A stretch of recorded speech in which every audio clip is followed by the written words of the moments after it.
Bonjour à toutes et à tous et bienvenue dans Matière à construire, le podcast qui vous emmène à la rencontre de celles et ceux qui bâtissent le monde de demain. Ils sont architectes, urbanistes, chercheurs, sociologues et avec eux, nous allons explorer le futur de la ville et du vivre ensemble.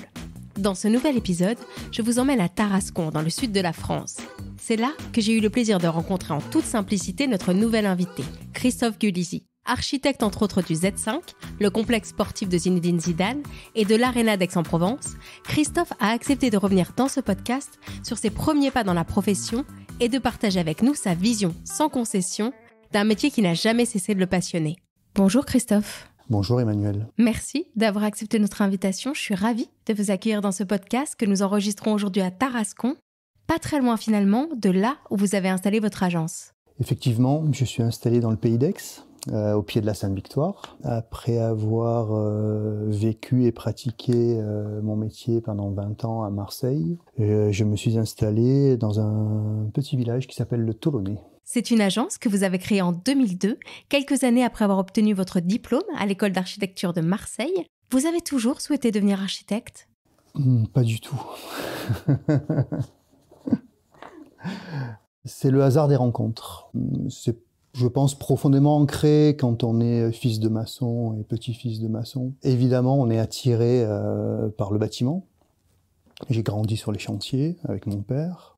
Je me suis payé des études en même temps en étant ouvrier, en tant que menuisier ébéniste, dans un parcours un peu chaotique. Et finalement, c'est une succession de rencontres qui m'ont fait rentrer dans l'architecture un peu par effraction. Par effraction ? Absolument, j'étais pas prédestiné à ça. Vous parliez de rencontres qui ont compté. Parmi elles, il y a votre rencontre avec Rudy Ricciotti ? Alors effectivement, j'ai rencontré ce dénommé Ricciotti. Non, ça a été une très belle rencontre. C'est un ami, évidemment. J'ai fait mes études en étant chez Rudy Ricciotti, en fait. Voilà. J'ai débarqué à l'agence, simplement. Je lui ai dit, voilà, je cherche un stage. J'ai été le premier stagiaire payé chez Rudy Ricciotti, pour tout vous dire. Et en fait, sortant de cette filière scolaire assez atypique en même temps, avec tous ces chemins de traverse, je suis arrivé à l'école d'architecture. Je savais pourquoi j'étais là, en fait. Je savais que j'avais plus de temps à perdre. Et à la suite des premiers cours, des premiers mois d'enseignement, je savais que ça n'allait pas se passer là pour moi. J'étais déjà dans la vie réelle, dans la vie professionnelle, donc je suis allé voir où ça se passait en fait. Voilà. Il fait partie un peu des gens dont je suis, vous savez, ces belles rencontres, ces gens qui vous montrent un chemin. Il m'a permis de prendre confiance, d'avoir confiance et finalement de passer au-delà de ma condition de fils d'immigré. Vous savez,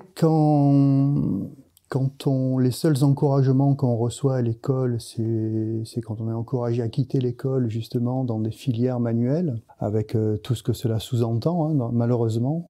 L'ascenseur social, il est un peu endommagé quand même, hein, ça passe plutôt par l'escalier de secours. Mais cet escalier, vous n'avez pas fait que l'emprunter. Vous avez grimpé les marches 4 à 4, rapidement, et en 2002, vous avez créé votre propre agence. Avec quelle ambition au départ ? C'est l'objectif de l'insouciance, hein, tout est possible. Hein. C'est l'objectif de vivre librement. Donc je démarre cette aventure avec des bâtiments sportifs. En 2004, je fais un coup de com'. Je propose à la ville de Marseille l'extension et la couverture du stade Vélodrome. Donc vous savez qu'à Marseille, c'est une religion, le sport. Hein. Et donc voilà, ça m'a fait de la communication en fait, sur le thème du sport. Et c'est comme ça que la famille Zidane entend parler de moi. Et donc je rencontre Dieu. Et on livre le Z5 à Aix-en-Provence en 2011. Ça a été une merveilleuse aventure.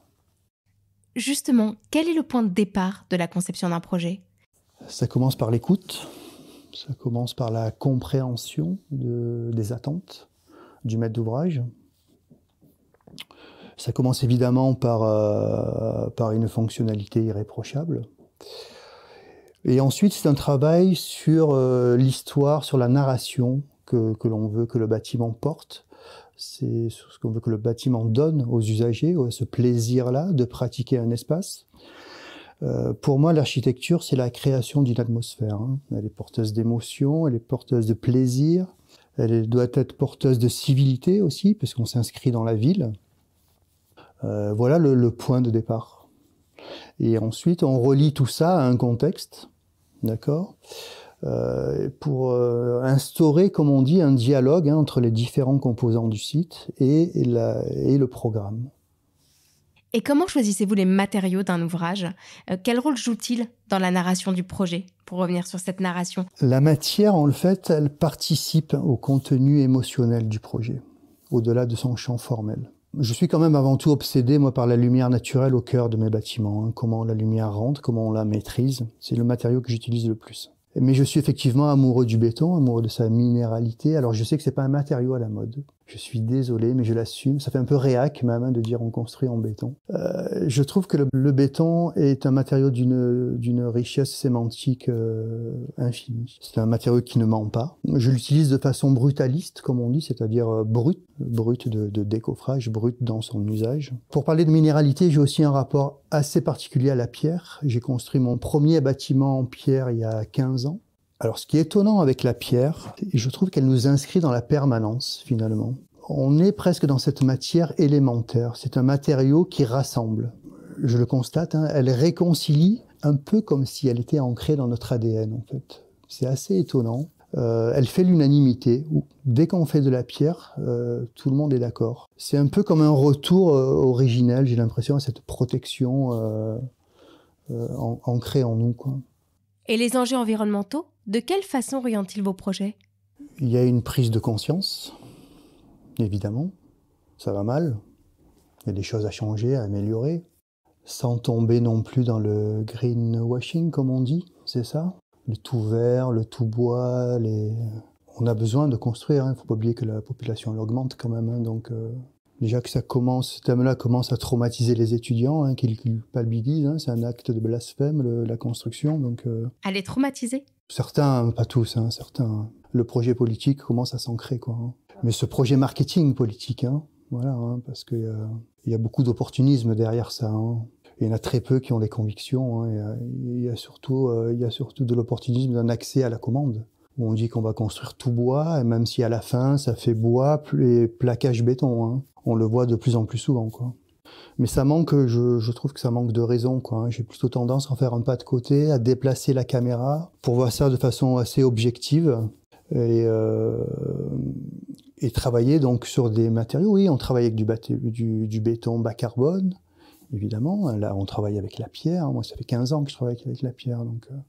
Mais attention, parce que sous couvert quand même d'une rhétorique implacable, quoi, on commence vraiment à basculer dans une croisade, je trouve, quoi, dans de l'intolérance, quoi. Je trouve qu'il y a de moins en moins de passerelles, un peu comme dans notre société, quoi. Passerelles de liaison sociale, voilà.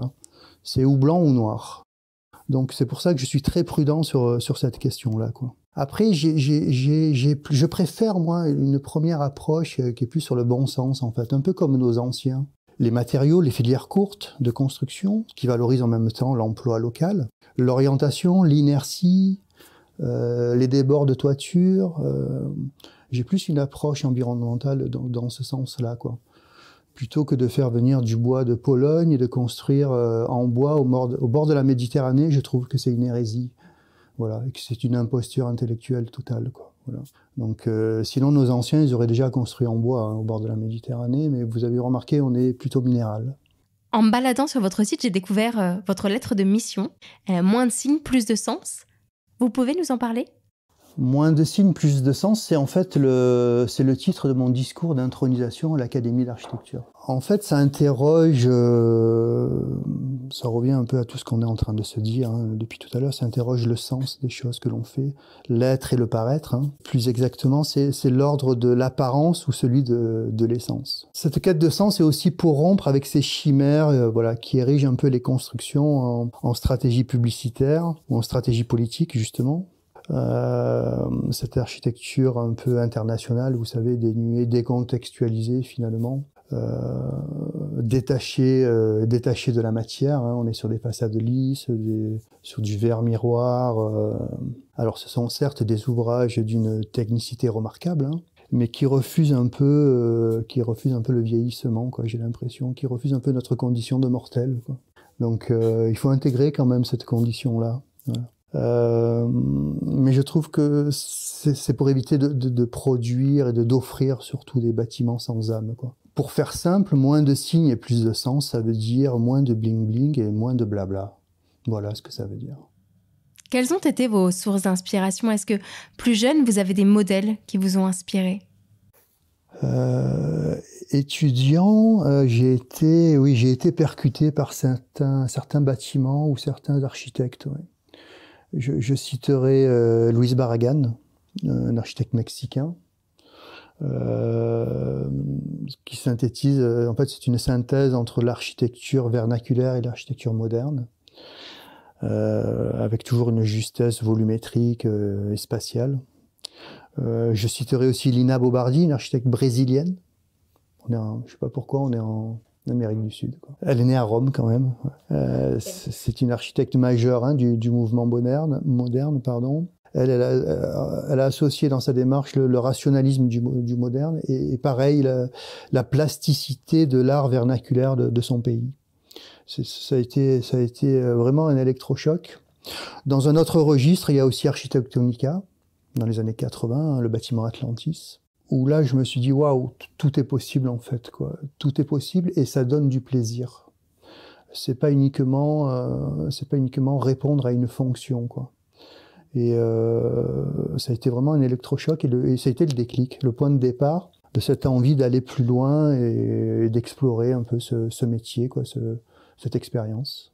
Le plaisir, c'est un mot qui est revenu à plusieurs reprises pendant nos échanges. Le plaisir qu'on donne, mais j'imagine aussi le plaisir à faire, le plaisir à partager. C'est un bon résumé ? C'est totalement ça. Je ne le conçois que dans ces conditions, quoi. Ça évite d'avoir des projets qui sentent la transpiration quand même, hein. Être dans le plaisir, on peut en donner qu'à cette condition-là. Ça ne veut pas dire que c'est pas un métier qui est dur, qui donne pas de l'anxiété. On dit que l'art est un antidestin aussi. C'est un peu aussi l'objectif de s'ancrer, voilà, dans notre société. Et par ce métier, par cette passion, c'est aussi donner du plaisir aux gens. C'est un métier très généreux. C'est pas uniquement un projet. C'est un projet complexe, bien sûr, hein. C'est un métier holistique, hein, et sociétal, qui porte beaucoup de responsabilités. Mais c'est un projet au-delà de cette complexité-là, hein, qui fait partie de notre quotidien. C'est aussi à nous de déjouer tout ça, toute cette complexité, tous ces problèmes, et d'aller chercher la quintessence du projet, c'est finalement magnifier la contrainte pour donner du plaisir aux gens qui vont pratiquer ces espaces. Le travail cache le travail. Merci Christophe pour cet échange. Matière à construire est un podcast produit par le groupe NGE.